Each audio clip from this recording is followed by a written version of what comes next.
Hi friends, Quill here, welcome back to the channel and another video about Pokemon Sword and Shield.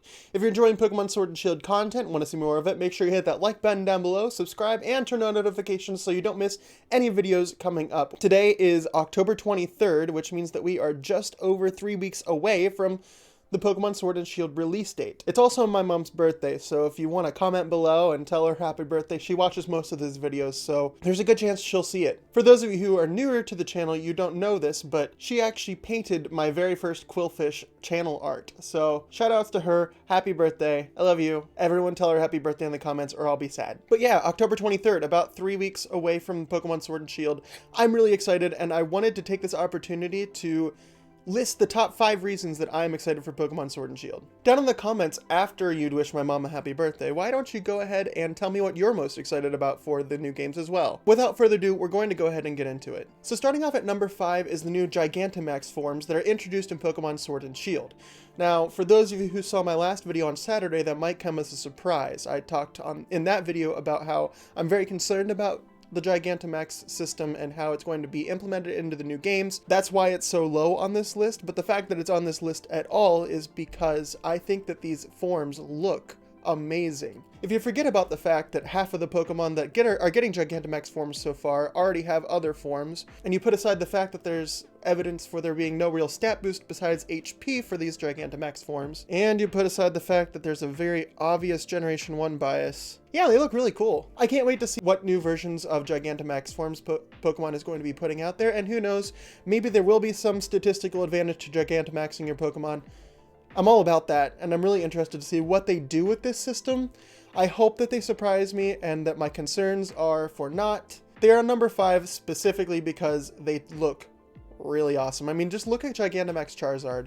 I do hope that they branch out to other generations and give lesser known Pokemon some love, but what we've seen so far is really cool. Number 4 is another one that might come as a surprise to some people. I am actually excited for Dexit. For those of you who don't know, Pokemon has released information that not all Pokemon are going to be in the new games. And while at first people, including me, were very upset about not all of the Pokemon being included, if you look through at the Pokemon that are confirmed for the game, most of my favorites at least are already there, and the Pokemon that are left out are either very forgettable or overpowered and centralizing the competitive metagame. While it is a little bit disappointing that we won't be able to catch them all, and that's why this is, again, a little bit low on the list, I am excited to have a less centralized metagame. I mean, come on, I can't be the only one who's a little bit more than excited to see Landorus not make it into the new game. I really hope that Landorus is not in the new game. And that leads into number 3, and that is the competitive scene of Pokemon Sword and Shield. Game Freak has made it very clear that Pokemon Sword and Shield are going to focus on making the competitive scene even more enjoyable, with things like Galarian Weezing's neutralizing gas ability or the new room service item introduced to decrease a Pokemon's speed in Trick Room just show how much attention they're paying to the competitive scene. This makes way for so many new and creative strategies so that we don't see the same Pokemon being repeated over and over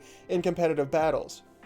Yes, there will be good Pokemon, yes, there will be bad Pokemon, some will be used more than others, but the fact that they're trying to decentralize the metagame at all is really promising to me, and I'm excited to play competitive Pokemon in this new region. By the way, I would like to do some battles on the channel, so if you are into competitive battling as well and would be interested in battling me, go ahead and add me on Instagram, DM me there. I'm going to go ahead and compile a list of people I plan to battle, and I'm super excited to do that. Number 2, guys, I don't know how much you've looked at this region, but it looks amazing. It's massive. I mean, just the idea of the wild area makes me so excited. From the few gameplay videos that we have been able to see, this game just looks massive and immersive. The graphics may not be perfect, but the world building and the cities and the landscapes are just amazing. I'm not one that's too hard to please in the graphics department, but even if you are, you have to admit that this game looks and sounds like it's going to be very immersive, and several sources who have been able to play the game early tell us that it is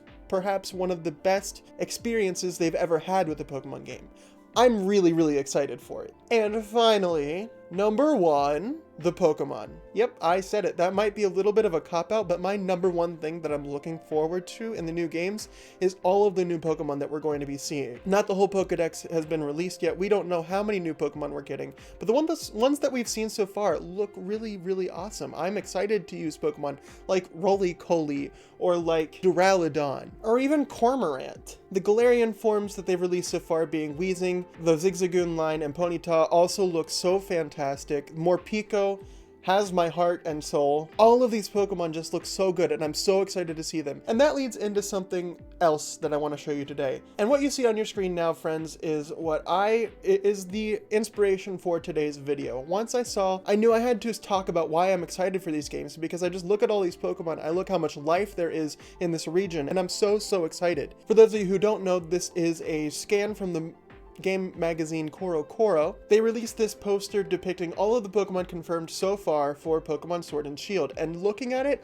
I just get so excited. I mean, just looking at the starters and thinking about how much personality they have. I already told everyone I'm not too excited about Scorbunny, but any of these Pokemon look like they could be really good companions. And even some of the goofier designs like Cormorant just show a level of inspiration that proves to me that Game Freak has poured their heart and soul into these games. While we can sit here and complain about gameplay or graphics or Dexit or any number of other things about these games that may not be perfect, at the end of the day, this is still a Pokemon game, and it's still the game that we know and love, and something that I think we're all going to enjoy very, very much. So that is it, the top 5 things I am most excited about in Pokemon Sword and Shield. Don't forget to comment down below, tell my mom happy birthday for goodness sakes if you hadn't already, and let me know what you're most excited about for these games. I think they're going to be super great.